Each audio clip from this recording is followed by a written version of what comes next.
Donc, on va maintenant voir la théorie qui se passe entre la page 24 à 27. On va voir des différents angles qui se retrouvent dans des plans qui ressemblent un peu à ça. Donc, le but, c'est de connaître ce type d'angle-là, puis de savoir aussi à quoi ils servent pour trouver des mesures. Donc, notre première étape, j'ai échappé ma clé. La première étape, c'est si jamais tu as des angles qui sont un peu comme ça, donc de chaque côté du plan, mais en diagonale. Ce type d'angle-là, on appelle ça des angles alternes internes. Donc, alternes parce qu'ils sont en diagonale et internes, pourquoi? Parce qu'ils sont à l'intérieur de notre plan. Quelle est la particularité de ces angles-là? C'est que ces angles-là, automatiquement, ils sont congrus. Donc, si tu as des angles alternes internes, ben, tu sais tout de suite qu'ils ont la même mesure. Donc, si moi je te dis, ben, cet angle-là, ici, il vaut 92 degrés, ben, tu sais automatiquement que celui qui est placé ici vaut aussi 92 degrés. Il faut que tu comprennes que, là, je te montre ces deux exemples-là, mais on aurait pu dire que ces deux-là aussi sont des alternes internes. Donc là, si je te dis que lui ici vaut 68 degrés, ben, tu sauras que lui aussi vaut 68 degrés. Donc, dès qu'on a des alternes internes, ils sont automatiquement congrus, ou encore, tu peux utiliser le mot isométrique. Ce qu'on peut voir aussi dans les plans, c'est si, par exemple, j'en ai un ici et un ici. On voit qu'ils sont alternes, eux aussi. Par contre, ils sont à l'extérieur de nos lignes, de notre plan. Donc là, on va les appeler des alternes externes.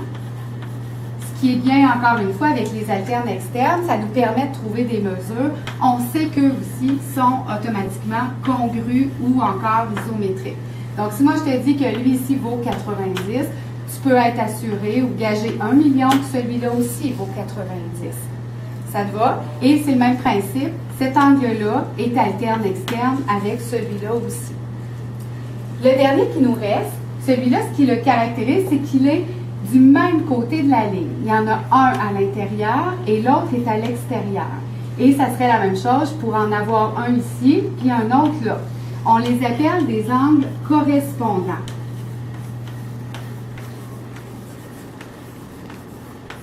Les angles correspondants ont le même principe que les angles alternes internes, alternes externes. Ils sont automatiquement congrus.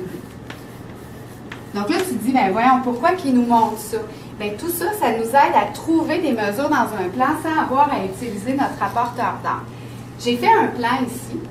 La seule consigne que je vais te donner, c'est, ben, j'ai tout ça, et tout ce que je sais, c'est que l'angle qui est ici vaut 50 degrés. Et là, ce qu'on va vous demander à la page 29, c'est de trouver la mesure de l'angle G, la mesure de l'angle E, la mesure de l'angle B et la mesure de l'angle H. Mais je te rappelle, tout ce que tu as, c'est vraiment celle-là ici. OK? Donc là, c'est à toi, par déduction, d'aller trouver comment ça vaut. Moi, je sais automatiquement que la mesure de l'angle G, ça vaut 50 degrés. Pourquoi? Parce qu'ici, ce que j'ai des angles qui sont opposés par le sommet. Donc, ici, je peux venir écrire égal 50 degrés et je peux venir mettre en justification angle opposé par le sommet.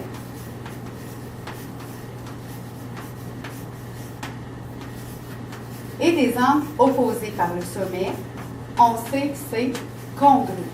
Donc, je peux tout simplement écrire ça comme ça. Ensuite, je cherche la mesure de l'angle E, qui est juste ici. Je sais tout de suite que la mesure de l'angle E, c'est aussi 50 degrés. Pourquoi? Si je les observe, ils sont tous les deux du même côté de la ligne. Donc, on appelle ça des angles correspondants. Donc, je sais que c'est 50 degrés.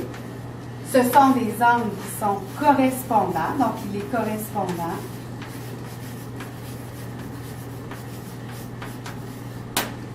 Donc, s'ils sont correspondants, bien, ils sont automatiquement congrus.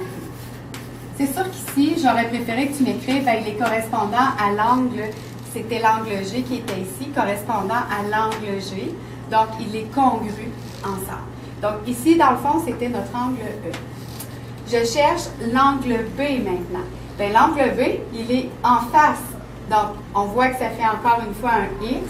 L'angle B vaut aussi 50 degrés. C'est un angle qui est opposé par le sommet.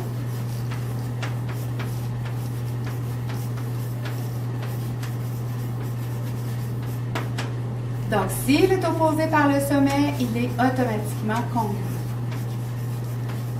Et le dernier, c'est notre angle H, qui est placé juste ici. Donc, moi, si je veux trouver la mesure de l'angle H, je peux me servir de la ligne droite qui est là, en me disant que ce sont des angles qui sont supplémentaires. Donc, ici, j'ai des angles supplémentaires. Quand on utilise les angles supplémentaires, on fait le calcul. 180 moins 50, ça nous donne 130 degrés. Et c'est fini.